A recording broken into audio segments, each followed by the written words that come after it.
cumprimento a querida e amada igreja e todos os ouvintes com a paz gloriosa de Jesus Cristo. Quero agradecer a Deus por esta benevolente oportunidade que Deus nos proporciona, né, de ministrarmos a sua palavra. E Ele usa como instrumentalidade os nossos líderes que presidem sobre nós. Que Deus abençoe o pastor José Felipe da Silva, que Deus abençoe o pastor Márcio, que está aqui fazendo um belo trabalho, porque a igreja de Deus é rica em obreiros. Nós estamos aqui impedidos, né, de ter o pastor Semer, por questão de saúde, o pastor Gerson, por compromissos pessoais, mas a obra de Deus, ela não para, e Deus tem sempre ferramentas que Ele utiliza para glorificar o seu nome. Nós temos aqui uma bonita equipe de músicos, cumprindo todas as regras que o Estado nos coloca para que nós observemos, e nós estamos aqui em poucas pessoas cumprindo as determinações. Eu gostaria de ministrar uma palavra para o seu coração. Eu vou fazer uma leitura um pouco extensa, mas eu tinha um pastor que brincava, né? Ele falava assim: olha, quando a gente não prega muito, leia bastante a Bíblia, pelo menos o povo vai ser muito feliz, porque bem-aventurado aquele que ouve. Gálatas capítulo 6 e o versículo 17. Desde agora, ninguém me inquiete, porque trago no meu corpo as marcas do Senhor Jesus Cristo. E Atos dos Apóstolos, capítulo 9, que todos nós bem conhecemos, eu vou procurar fazer uma leitura rápida. Capítulo 9 de Atos e o versículo 1. E Saulo, respirando ainda ameaças e morte contra os discípulos do Senhor, dirigiu-se ao sumo sacerdote e pediu-lhe cartas para Damasco, para as sinagogas, a fim de que se encontrasse alguns daquela seita, quer homens, quer mulheres, os conduzisse presos a Jerusalém. E indo no caminho, aconteceu que, chegando perto de Damasco, subitamente o cercou um resplendor de luz do céu. E caindo em terra, ouviu uma voz que lhe dizia: Saulo, Saulo, por que me persegues? E ele disse: quem és, Senhor? E disse o Senhor: eu sou Jesus a quem tu persegues. Duro é para ti recalcitrar contra os aguilhões. E ele, tremendo e atônito, disse: Senhor, que queres que faça? E disse-lhe o Senhor: levanta-te e entra na cidade, e lá te será dito o que te convém fazer. E os varões que iam com ele pararam espantados, ouvindo a voz, mas não vendo ninguém. E Saulo levantou-se da terra e, abrindo os olhos, não via ninguém. E guiando-o pela mão, conduziram a Damasco. E esteve 3 dias sem ver, e não comeu e nem bebeu.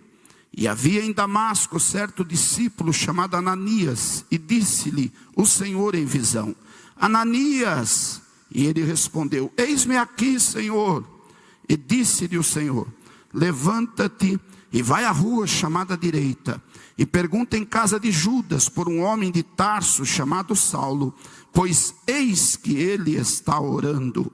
E numa visão ele viu que entrava um homem chamado Ananias, e punha sobre ele a mão para que tornasse a ver. E respondeu Ananias: Senhor, há muito ouvi acerca desse homem, quantos males tem feito aos teus santos em Jerusalém. E aqui tem poder dos principais dos sacerdotes para prender a todos os que invocam o teu nome. Disse-lhe, porém, o Senhor: vai, porque este é para mim um vaso escolhido para levar o meu nome diante dos gentios e dos reis e dos filhos de Israel, e eu lhe mostrarei quanto deve padecer pelo meu nome. E Ananias foi, e entrou na casa, impondo-lhe as mãos, disse: irmão Saulo, o Senhor Jesus, que te apareceu no caminho por onde vinhas, me enviou para que tornes a ver e sejas cheio do Espírito Santo. E logo lhe caíram dos olhos como que umas escamas, e recuperando a vista e levantando-se, foi batizado. Oh glória, bendito seja o nome de Jesus. A Bíblia tem uma leitura romanceada, né? Gostosa de se fazer e de se ler, de se ouvir. É maravilhosa. Eu gostaria de, nesta noite, com a ajuda de todos os ouvintes que estejam orando, eu gostaria de falar sobre as 7 marcas que são necessárias na vida do cristão. Eu, quando pego esse texto sagrado, eu olho para a vida desse grande vulto chamado Paulo, eu fico admirado, eu fico extasiado em ver o que esse homem foi para os gentios, para que o evangelho chegasse até nós. Lá em 2 Coríntios capítulo 11, ele fala a respeito dessas marcas externas, dessas marcas exteriores. 11:24 de 2 Coríntios: recebi dos judeus 5 quarentenas de açoite menos 1. 3 vezes fui açoitado com vara, 1 vez fui apedrejado, 3 vezes sofri naufrágio, 1 noite e 1 dia passei no abismo, em viagem muitas vezes, em perigos de rios, em perigos de salteadores, em perigos dos da minha nação, em perigo dos gentios, em perigo na cidade, em perigo no deserto, em perigo no mar, em perigo entre os falsos irmãos, em trabalho, em fadiga, em vigílias muitas vezes, em fome, sede, em jejum muitas vezes, em frio e nudez. Além destas coisas exteriores, me oprime cada dia o cuidado de todas as igrejas. Então Paulo aqui, ele faz uma narrativa de como ele obteve essas marcas de Gálatas 6:17. Marcas físicas. Os romanos tinham por costume, segundo o que eu conheço um pouco da história, não castigar aquela pessoa que recebia uma infração com mais de 40 açoites, porque a lei romana não permitia. Então eles faziam as orragues com 3 pontas, que na conta 10 chibatadas era mais fácil do que contar do que 40, porque se passasse alguma chibatada, isso era colocado na conta daquele que estava punindo.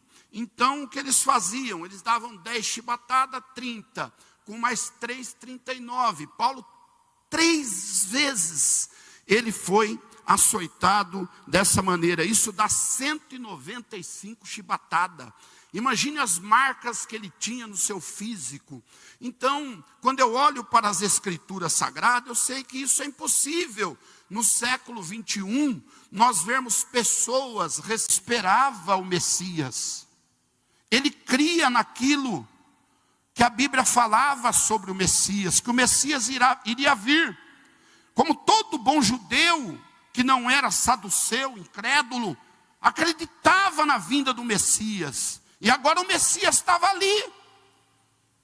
E ele deixou toda aquela visão bíblica, todas aquelas promessas que estão em Moisés, que estão no Pentateuco, que estão nos profetas, e agora ele estava perseguindo aquilo que ele desejava que viesse. Então, o que acontece? Ele deixou criar uma crosta nos seus olhos, uma escama nos seus olhos, e agora ele precisava voltar a ver. E aí o que acontece? Ananias ora por ele. Meus queridos irmãos, a visão é muito importante na vida cristã. Você lembra quando Deus encontra com Jeremias? Lá no capítulo 1 e no versículo 11, Jeremias, o que vês? Deus faz um teste oftalmológico nele. O que é que você está enxergando? E ele diz: eis que vejo uma vara de amendoeira. E ele diz: viste bem, Jeremias, porque eu velo para cumprir a minha palavra. Quando Moisés estava lá no sarçal, no Monte Horebe, e a sarça ardia, aquele homem que tinha matado alguém, enterrado na areia, agora estava cuidando de ovelhinha. E Êxodo 3 começa assim: e Moisés levou o rebanho atrás do Horebe, um monte de Deus. E eu fiquei meditando, por que Deus fez questão de colocar detalhe que levou a Horebe? E no hebraico é bem claro isso. Ele estava tendo cuidado porque ele não queria que o sol causticante debilitasse as ovelhinhas. Ele estava levando do lado da sombra do monte. Ele estava tendo cuidado com os irracionais. Olha como ele estava transformado, mudado. Quando a sarça acendeu, chamou a atenção dele, porque não tinha fuligem, não tinha deteriorização, não deteriorava. E aí ele olhou e ele disse: subirei lá e verei o que é esta grande visão. Olha o valor que ele deu para aquilo. E quando ele sobe, ele ouve: Moisés, tira a sandália dos teus pés. Deus testou ele na visão. Ele não negligenciou aquele sobrenatural. Deus está querendo colocar na sua vida a marca da visão.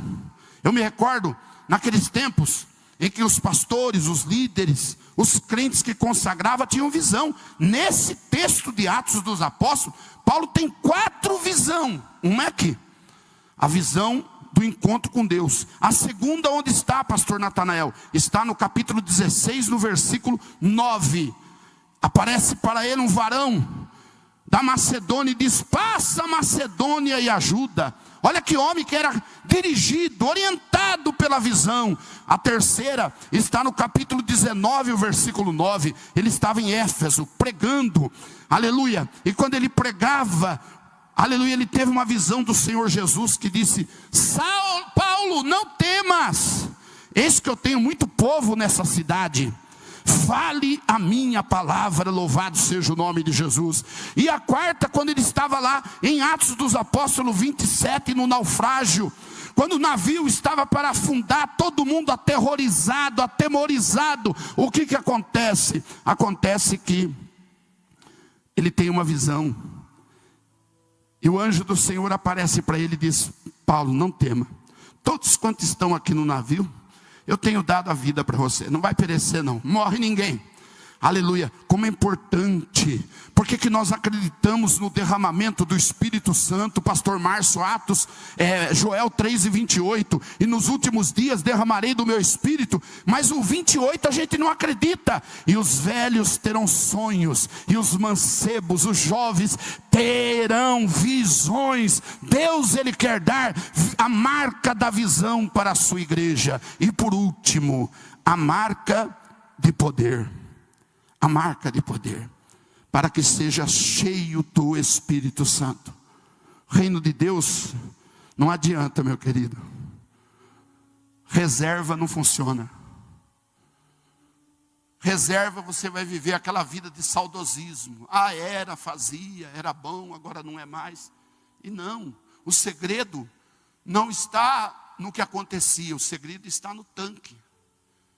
Se você for fazer uma viagem, eu viajei já muito pelo Brasil, e às vezes tinha posto de gasolina que era 250, 350 quilômetros distante, então você tinha que colocar até assim, ver a água, o combustível balançar no tanque, porque você tinha que ter uma reserva, um galãozinho de reserva, porque um posto era muito longe do outro, isso há 25, 30 anos atrás. E aí o que acontecia, meus queridos? A gente tinha que andar com o tanque cheio. 3/4 não adianta, meio tanque não adianta. Deus quer te dar uma vida plena, cheia do Espírito Santo. Uma vida saturada da sua gloriosa presença. Louvado seja o nome de Jesus. Que o Espírito Santo te visite onde você estiver. e Ele coloca essas marcas na sua vida. Que Ele te visite com a sua graça, com o seu poder. Essas marcas espirituais não são suplícios físicos que Paulo sofreu, mas elas são necessárias para a nossa vida cristã.